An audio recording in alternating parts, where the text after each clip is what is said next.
Tecnología, Inclusión y Educación a Distancia, a cargo de la doctora Salvadora Jiménez.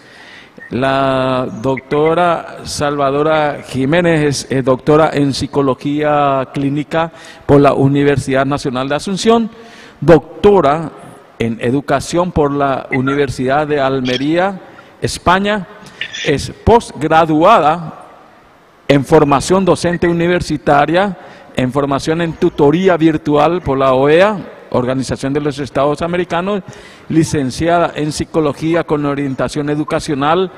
Actualmente es coordinadora de Educación Superior del programa Estado, Derecho y Cultura de la Integridad ROLSI. Ella fue directora general de Universidades e Institutos Superiores en el Ministerio de Educación y Ciencia, coordinadora nacional de la Comisión Regional de Educación Superior, Sector Educativo del Mercosur, y coordinadora del Comité Asuntos Académicos de la Asociación de Universidades Privadas del Paraguay. Bueno, el currículum de la doctora Salvadora Jiménez, a quien la conocemos, es bastante más extensa y que no queremos robarle su tiempo, sino escucharle a ella con este tema: tecnología, inclusión y educación a distancia. Para mí es un placer presentarle, doctora. Muy buenas tardes, el auditorio es suyo. Muy buenas tardes, un placer compartir con ustedes, con todos los participantes de este primer Congreso Internacional de Educación a Distancia, Educación en Línea, a través de la UNIDA, representando en este tiempo al Instituto Desarrollo, desarrollando este tema que es tecnología, inclusión y educación a distancia. Mi gratitud en la persona de la Magíster Ivonne Alarcón como decana, para todo el personal de la UNIDA, y la posibilidad de estar conectados con el mundo a través de este congreso. Muchísimas gracias, y así iniciamos con las variables que vamos a tener en estudio. Hablamos de la tecnología, y al decir tecnología nos viene a nosotros en mente un montón de situaciones, de herramientas, de recursos, de temáticas nuevas, actuales que se nos están presentando, como decir la inteligencia artificial, o hablar de Big Data, o decir Internet de las cosas, esa conexión en redes que podemos tener, en la economía, todo un tema, poder hablar de Bitcoin, o esa interacción ya, ¿verdad?, de los robots con los humanos. Eso es todo un desafío que estamos teniendo hoy día, pero también una infinidad de ventajas a través de la tecnología. ¿Qué más decir?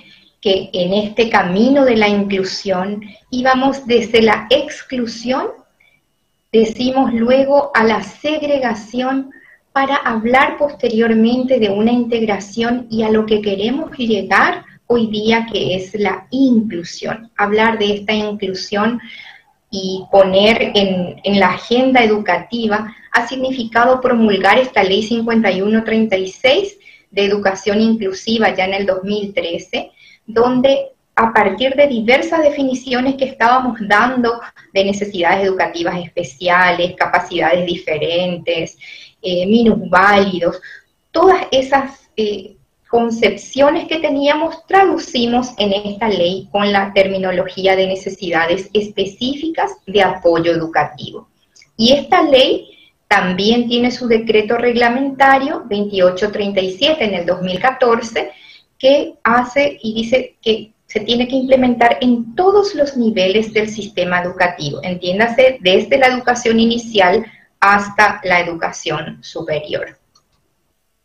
Y aquí hablar de educación a distancia, también otra de nuestras temáticas, desde sus inicios, de cuando nosotros decíamos que esa enseñanza era por correo, cuando nos llegaban las cartas, los materiales, a hoy día hablar de que estamos utilizando plataformas educativas diversas según nuestras necesidades. Obviamente ahora estamos en comunicación a través de una de ellas, todas las redes a nuestro servicio. Y no solo hablar de esa educación a distancia con cualquier herramienta, sino también de calidad. Ahí resaltar la labor de la ANEAES, que es la Agencia Nacional de Evaluación y Acreditación de la Educación Superior, que a través de su mecanismo de evaluación y acreditación de la educación superior, a distancia ya estamos teniendo a partir de agosto del 2020. O sea, es nuevito, todas las carreras que están a distancia, también podemos decir que tienen que ser de calidad y no es otra categoría de formación que solamente sirvan las presenciales, sino también la educación a distancia de calidad.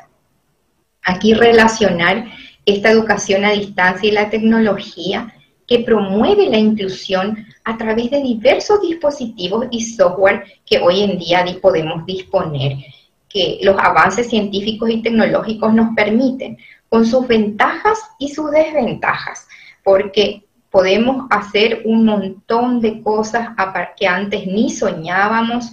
Sin embargo, también es la accesibilidad de estos equipamientos, el costo, pero lo importante es lo que los avances científicos y tecnológicos nos han permitido ya contar con esta tecnología. Esta implementación de la nueva tecnología también contribuyó significativamente a poder consolidar esa inclusión y así aportar mayor calidad de vida a las personas con discapacidad o en situación de vulnerabilidad, como decimos también.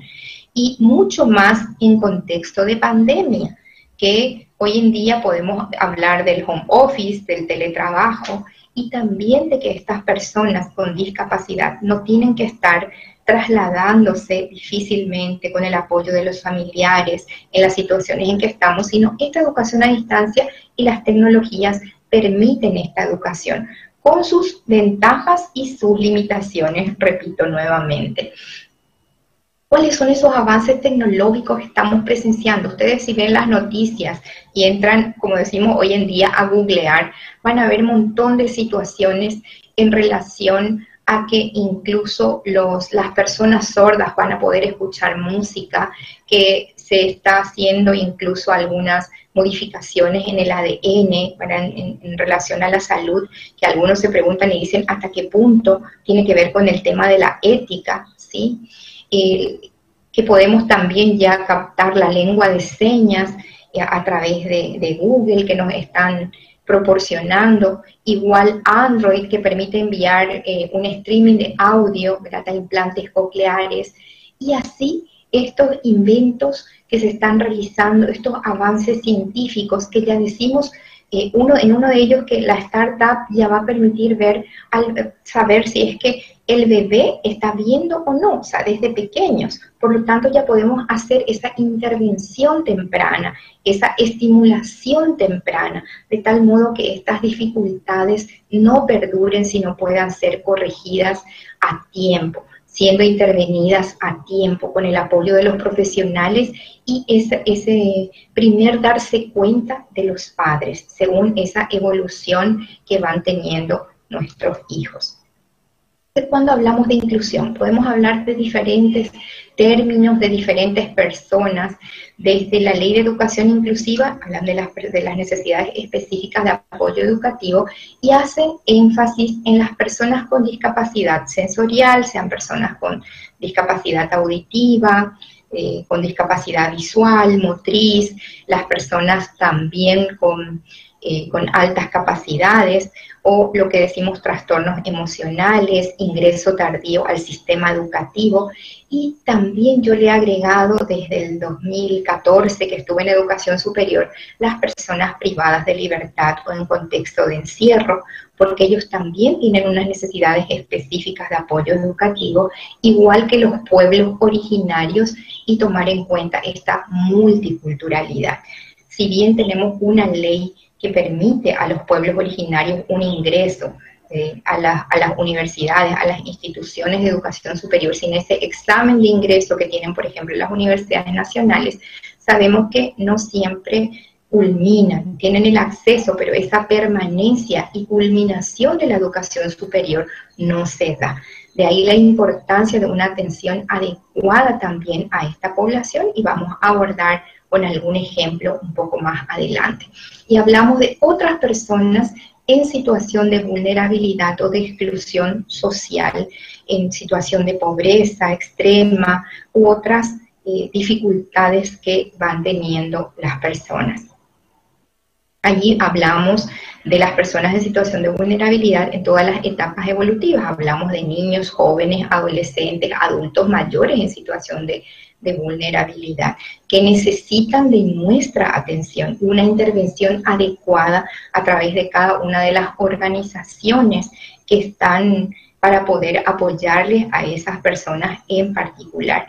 Y sobre todo nosotros como ciudadanos, poder dar la atención adecuada a las personas que están en nuestro entorno. En ese sentido yo suelo decir intervenir en nuestro metro cuadrado. No podemos hacer el cambio general, pero podemos hacer ese pequeño cambio que puede incidir en el medio, incidir en nuestra comunidad, en nuestra sociedad y posteriormente en el país. Aquí recalcar que cuando vamos diciendo incidir, tomamos la educación como lo más importante, desde la misma educación inicial. Entonces hablamos de una educación formal, que no solamente una educación formal la que tenemos, sino también importa esa educación no formal o informal, como le llaman algunos también. Pero no es la escuela el único espacio para poder acceder al conocimiento. Hay otras maneras de acceder. Sin embargo, esa escuela, esa institución educativa es la instancia que puede asegurar que ese dar educación, que ese acceso al conocimiento pueda ser más equitativo. Pero para ello también se tienen que dar las condiciones adecuadas. Y allí también tenemos serios cuestionamientos desde la misma educación inicial hasta la educación superior. ¿Cómo acceden estas personas que tienen necesidades específicas de apoyo educativo? Y no tenemos todas las herramientas, pero se están haciendo avances significativos con lo que se tiene a través de ayudas internacionales, la buena voluntad, además de esos esfuerzos institucionales que se están haciendo, los materiales que se están teniendo, la formación de los profesionales para una mejor y mayor atención a quienes necesitan de ese servicio especializado. Y también a nivel nacional, disponemos del Plan Nacional de Desarrollo Paraguay 2030, que no podemos dejar de lado, que es importante recordar que allí nos habla de una igualdad de oportunidades. ¿Y qué implica esa igualdad de oportunidades? Que se va a garantizar que el futuro de esas personas no esté condicionado por su situación de vulnerabilidad, que puede ser por discapacidad, por la edad, lo que decíamos hace rato, por ese ingreso tardío, por ejemplo, al sistema educativo, o el contexto cultural, territorial, el nivel educativo de los padres o los escasos recursos económicos. Tenemos que tener en cuenta que ese bienestar y ese progreso de las personas debe depender de sus decisiones, de sus esfuerzos, de sus talentos personales y no de esas circunstancias sobre los que no se tiene posibilidad de incidir. Entonces, veamos también al hablar de inclusión o al hablar igual de personas con discapacidad, no mirar solo esa discapacidad que tiene, sino cuáles son sus capacidades, cuáles son esas habilidades que tiene como para poder explotar esas posibilidades, esas capacidades que tienen estas personas. Les decía que yo había incluido también dentro de lo que llamo inclusión o necesidades específicas de apoyo educativo desde la educación superior a las personas privadas de libertad. Y al respecto, la Dirección de Investigación de este mecanismo de prevención de la tortura tiene un material muy interesante donde también podemos observar una evolución de la población privada de libertad en Paraguay de 1995 al 2020. Y podemos ver esta curva de ascenso que estamos teniendo. Podemos decir que, bueno, hay mayor población y por lo tanto también va a haber mayor delincuencia o no es directamente proporcional. Podemos hacer un montón de cuestionamientos. Lo cierto es, ¿qué estamos haciendo al respecto? ¿Cómo estamos abordando esta situación? Ustedes pueden ver aquí el índice ocupacional de las penitenciarías. Y todo esto que estamos teniendo en rojo es la sobrepoblación crítica de esas penitenciarías. Entonces, esa es nuestra situación actual en este momento, donde la educación va a tener un rol fundamental, donde tenemos que trabajar más la ética, la no corrupción desde nuestras instituciones, de todos los niveles del sistema educativo. Ya nos decían también el Consejo Económico y Social de las Naciones Unidas cuán importante es que estas personas en situación de vulnerabilidad, como son las personas privadas de libertad, puedan tener acceso a la educación, desde la educación inicial hasta la educación superior, proporcionándole incluso un tiempo de actividades recreativas, de poder acceder a las bibliotecas, actividades religiosas, culturales, de educación física. Y al respecto tenemos avances también nosotros en Paraguay en cuanto a los programas de alfabetización o del programa de educación de jóvenes y adultos, ¿sí? Y una incipiente experiencia en educación superior, pero sí se dan esas experiencias y es importante mencionar también, hay en ciertos pabellones se hacen actividades ya sea de extensión universitaria a través de la Facultad de Derecho o la de Psicología, cada uno va viendo desde su universidad cómo puede intervenir. Hemos visto que tenemos estas penitenciarías en distintos lugares, y así como tenemos estas penitenciarías, ¿cómo estamos incidiendo? La educación allí es un pilar fundamental y nosotros estamos teniendo 31 centros de educación a nivel país. ¿Cómo intervenimos a través de estos centros? Y que no solo el rol allí tiene el Ministerio de Educación y Ciencias, sino cada una de las universidades y también la sociedad civil. ¿Qué estamos haciendo y qué podemos seguir haciendo para que pueda mejorar esta situación? Aquí tenemos la disposición de las diferentes penitenciarías y la cuestión no es solamente que si están superpobladas y esa situación ya es crítica, tengamos que tener más cárceles. Lo que tenemos que pensar en esa reinserción social, ¿qué estamos haciendo para que pueda disminuir la delincuencia, para que tengamos personas mejor educadas, para que tengamos personas más éticas en todos, en nuestra población, comenzando en nuestra propia familia? Y allí no todo es negativo.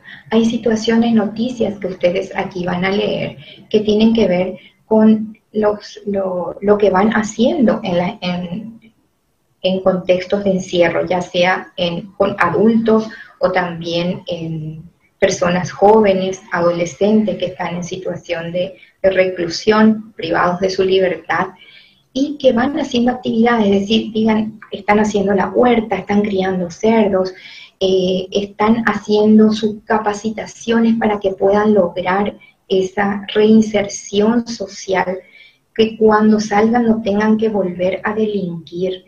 Se están haciendo esfuerzos para que se puedan comunicar estas personas, de las mujeres privadas de libertad, con sus familiares aún teniendo discapacidad. Son esfuerzos que, si bien decimos son aislados, dirían algunos, se está haciendo en realidad. Y hace rato les mencionaba, con relación a la interculturalidad, una experiencia, esto es un artículo, por eso nada más pongo, ¿verdad, David? Una experiencia de la Universidad Nacional de Concepción. Tiene la primera licenciatura en Educación Intercultural para el pueblo Painta-Huitena.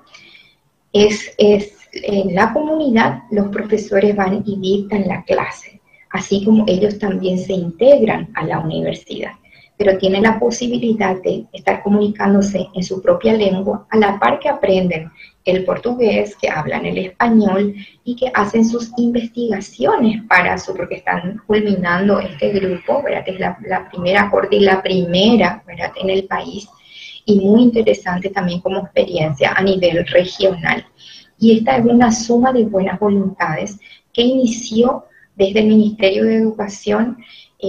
se realizó el programa con la Facultad de Filosofía, la carrera de Ciencias de la Educación, con el ICE en su momento, el Instituto Superior de Educación, que hoy día es INAES, con el apoyo de la Universidad Columbia como universidad privada igualmente, dando los cursos para que ellos puedan estar en condiciones también para el ingreso, y obviamente presentando todo el proyecto Halcones en la Universidad Nacional de Concepción a través de su rector y todo un equipo de ciencias de la educación trabajando por ello. Esta es una muestra de esa suma de buenas voluntades, cómo puede marcar la diferencia como ciudadanos y como instituciones de educación superior. Y también de las diferentes gamas que decíamos de inclusión, también hablar de estas personas con discapacidad. Hablamos de la discapacidad motora, o también ahí hablamos tanto puede ser que tengan alguna dificultad con la movilidad o con el desplazamiento o con la manipulación, cualquiera de ellas. Nosotros tenemos que darle esa atención debida desde lo que llamamos la infraestructura accesible, los materiales accesibles, y permitir también que ellos puedan ingresar con sus dispositivos a nuestras instituciones. Tenemos con discapacidad sensorial, ya sean personas con ceguera, personas con sordera, personas con sordo-ceguera también. Y cada una de estas dificultades, cada una de estas personas con discapacidad tiene diferentes enfoques. De pronto están en nuestras aulas, pero pasa que esta persona sorda trae a su intérprete en lengua de señas, pero no es la institución la que está proporcionando. No son los docentes quienes se están formando para ello. Y ahí, cuando nosotros nos formamos como profesionales y nosotros nos formamos como institución, nos preparamos desde la misma infraestructura, vemos nuestra metodología, vemos nuestra adecuación curricular, ahí sí estamos hablando de una real inclusión. Tenemos también personas con discapacidad intelectual que, si bien necesitan esas adecuaciones curriculares significativas, todavía no es una población que está llegando a la educación superior. Sin embargo, hemos tenido una experiencia en el 2016 en el plano de las artes, que llegaba y decía, ¿cómo hago si tenía una adecuación curricular significativa y ahora está como para hacer artes? Y la recomendación nuestra en ese momento de educación superior era, hagamos la experiencia, abramos nuestras aulas, eso nos dice la educación superior, preguntémosle, vemos cuáles son sus necesidades, cuáles son sus capacidades, y a partir de sus capacidades veamos qué podemos hacer con aquello que pensamos que no puede hacer. Es así como lo que ocurre cuando un niño va a dar sus primeros pasos. Primero lo tenemos que agarrar, se tiene que tomar de algo hasta que camina solo. Del mismo modo, no sabemos hasta qué punto pueden llegar si no hacemos la experiencia. Y nosotros no tenemos toda la película, no podemos decir hasta dónde pueden llegar, pero sí tenemos la obligación y ellos tienen su derecho de tener el acceso a la educación. Y esa educación de calidad, que no es por el Aishiyaranga, que para los demás un guaraní, lo que estoy diciendo el Aishiyaranga es el pobrecito porque le tengo lástima, no, es su derecho y como tal nosotros tenemos que garantizar su acceso, su permanencia y la conclusión. No así como decimos con esas adecuaciones curriculares significativas, eso suelo decir constantemente. ¿Por qué? Porque hay un perfil del egresado que se necesita en la educación superior.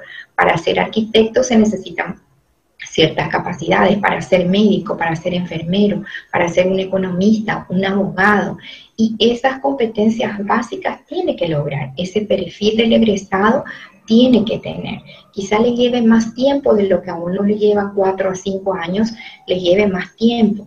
Sean esas adecuaciones las que vamos haciendo para que puedan lograr esas capacidades mínimas como profesionales a quienes les estamos formando en nuestras instituciones.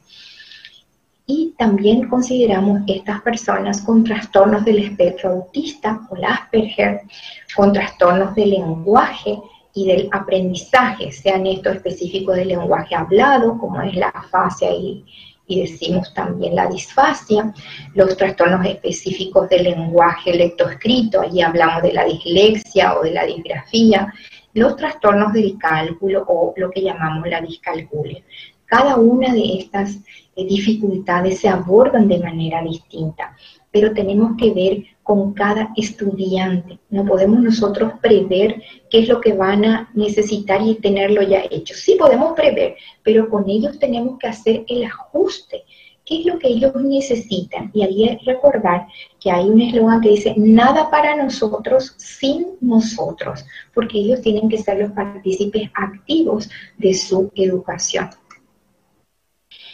También tenemos estudiantes con déficit de atención con o sin hiperactividad. Allí tenemos que ver el control tutorial para las tareas, los objetivos y los tiempos, evitar los contextos con estímulos irrelevantes y los distractores, y sobre todo tomar en cuenta que en esta evaluación hay que recurrir a las pruebas objetivas o a las preguntas con respuestas cortas, porque el tema de la atención, ¿verdad?, hay que considerar. Y ahí lo que hablamos es de ver la adecuación de la metodología, que significa la manera como yo le enseño o como yo evalúo, pero no dejo de evaluar las capacidades fundamentales. Yo no le hago más fácil, tiene que aprender, pero voy a ver el modo como me va a aprender eso que yo necesito que sepa realmente como profesional, y ahí yo como su docente. Tenemos que un alto porcentaje de las personas con discapacidad no reciben ningún tipo de educación, especialmente los que tienen discapacidades más severas. Por eso en las primeras láminas hablábamos desde la exclusión, pasando por esta segregación y llegar posteriormente a esa inclusión. Aunque la tendencia, decimos que de las políticas de los países es promover esa inclusión, la mayoría está escolarizada en centros de educación especial y una minoría es la que llega a las instituciones de educación superior. Aquí considerar también que esos centros que decimos de educación especial se están convirtiendo en centros de apoyo para estas escuelas que decimos regulares o la enseñanza regular. De ahí van las personas con necesidades específicas de apoyo educativo y estos centros se convierten en especializados para poder apoyar a los estudiantes, a los docentes, a las instituciones. Y ahí tenemos unos lineamientos para la educación inclusiva, desde la educación inicial, así como también para la atención a las personas con discapacidad y necesidades específicas de apoyo educativo en la educación superior, que son publicaciones del Ministerio de Educación y Ciencias. También no debemos olvidar a las personas con altas capacidades. Estas personas también sufren la exclusión. ¿Por qué? Porque nosotros vamos para la media o aquellos que no entienden o tienen alguna discapacidad, y muchas veces son quienes les consideramos los inadaptados al sistema educativo. Ya todo les resulta poco, son quienes están cuestionando a los profesores de que ya está desfasada esa información, porque ellos están investigando mucho más que lo que nosotros estamos teniendo esa información en el momento probablemente. Pueden ser nuestros ayudantes, nuestros auxiliares de cátedra, pueden ser quienes apoyen a otros compañeros, se pueden hacer esos pasos, esa convergencia con la universidad, con otras instituciones o con otros grados académicos, que es lo que estamos haciendo en nuestro sistema educativo, es adelantar, entre comillas, los grados, ¿verdad? Pero también tenemos que tener en cuenta el grado madurativo, las relaciones sociales que no debemos descuidar tampoco, pero sí es un gran potencial que tienen estas personas que nosotros debemos considerar. Por eso la Organización Mundial de la Salud le llama los excluidos del sistema educativo en una noticia que tenemos de marzo del 2020, porque nos habla de que a nivel mundial de cada 100 personas, 2 o 3 tienen altas capacidades intelectuales. Pero estas personas que pueden ser muy creativos, que pueden ser investigadores y con muchos talentos, están siendo invisibilizados, no solo por la sociedad, sino en el mismo sistema educativo. Entonces tenemos que prever la manera de apoyarles. Si vemos esos talentos, entonces, ¿qué más podemos estar haciendo para poder proseguir con esa formación que ellos tienen, con esa sed de mayor información y formación? ¿Sí? Entonces tenemos que flexibilizar esa movilidad respecto a los cursos, a los niveles, a las etapas e incluso entre los centros educativos, como había dicho, y recurrir a esas adaptaciones curriculares también personalizadas de acuerdo a sus intereses. Va más a la ingeniería, va más hacia la ciencia social, a qué área del conocimiento tiene mayor interés, y también ir trabajando en torno a ello. No solamente las personas con discapacidad, sino también con altas capacidades. Y esto lo podemos estar haciendo también desde las instituciones de educación superior, donde decimos que los fines tienen que ser la formación o la docencia, la investigación y la extensión. Y en cualquiera de esas áreas podemos abordar la inclusión de todas estas temáticas que nosotros estamos conversando hoy día. ¿Por qué? Porque esta inclusión nos afecta a todos, no solo a esas personas con discapacidad, no solo a los alumnos, también a los docentes, también están implicados los padres, también es la sociedad. Cuando yo tengo que tomar un bus y quisiera manejarme de forma independiente con mi silla de ruedas, ¿cómo es que hago con las veredas? ¿Cómo es que hacemos con las calles? Entonces, todos somos responsables, nos afecta a todos, así sea una discapacidad transitoria que tengo, hasta qué punto esa infraestructura es adecuada la que está en esa institución para que yo pueda utilizar esa rampa o para que tengan la planta baja aulas, y no solo para cumplir con unos criterios de accesibilidad que me exigen, pero que realmente no es de esa manera. También no podemos olvidar a los estudiantes en riesgo de exclusión social. ¿Y qué tenemos que hacer con ellos? Procurar que esa formación sea en su propio entorno, que se pueda garantizar los recursos suficientes para ellos, permitir ese currículum flexible, adaptar la formación a las posibilidades del estudiante y al propio ritmo de aprendizaje, y valorar la formación en estos entornos virtuales. Es cierto que aquí el docente puede decir, pero ¿cómo voy a hacer esa enseñanza personalizada si estoy teniendo 40 estudiantes en mi aula? Entonces, esas son las realidades que tenemos que considerar. ¿Y qué hacemos sobre ello? ¿Cómo podemos incidir para que la realidad pueda cambiar? ¿Sí? Doctora. Adelante. Sí, es con respecto a nuestro tiempo, ¿verdad? Sumamente enriquecedor es lo que nos está presentando. Incluso tengo unas cuantas preguntas que lastimosamente vamos a trasladarlas a usted a través de la producción para que nos pueda responder, y que eso le vamos a acercar a los participantes, a los que han hecho su pregunta, porque se nos viene encima la otra presentación, que ya lo tenemos a los profesores Julio y Guillermo aguardando para su ponencia. Sí. Y aquí estoy terminando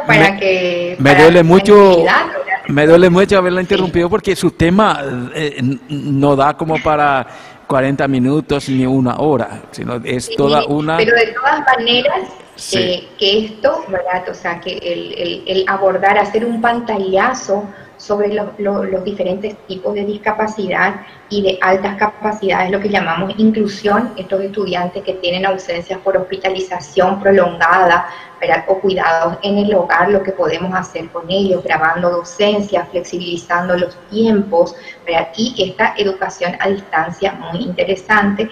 Igualmente, los que tienen problemas psicológicos, emocionales o de personalidad, conocer esa realidad concreta del estudiante para poder ver cuáles son sus necesidades y qué recursos podemos utilizar, y proponer ese apoyo al estudiante, el apoyo emocional, la seguridad y confianza, que son muy necesarias.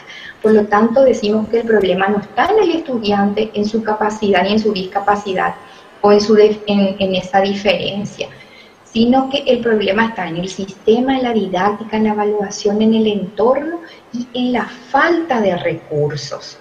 De allí que estamos haciendo por la inclusión, a partir de la NEAES, de los 192 indicadores que sacó en el 2018, en julio, para la acreditación, 14 son para la inclusión, o sea, el 7,3%.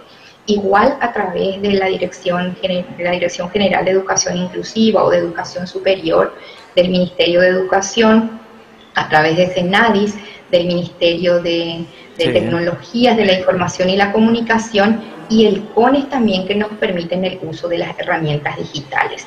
Y finalmente esta reflexión de la tercera Conferencia Regional de Educación Superior en el 2018, que se abordaba la educación superior, la diversidad cultural e interculturalidad, que no se trata solamente de incluirle a estas personas, sino que tiene que ser social y culturalmente pertinente lo que hagamos, a través de cualquiera sea ellos, la docencia, la investigación o la extensión. Y con eso entonces finalizar para poder dar lugar a las preguntas o que ustedes me los hagan llegar también. Yo muy agradecida por esta oportunidad y decir ahuye en guaraní. Las gracias, las muchas gracias. No, gracias a usted, doctora, excelente.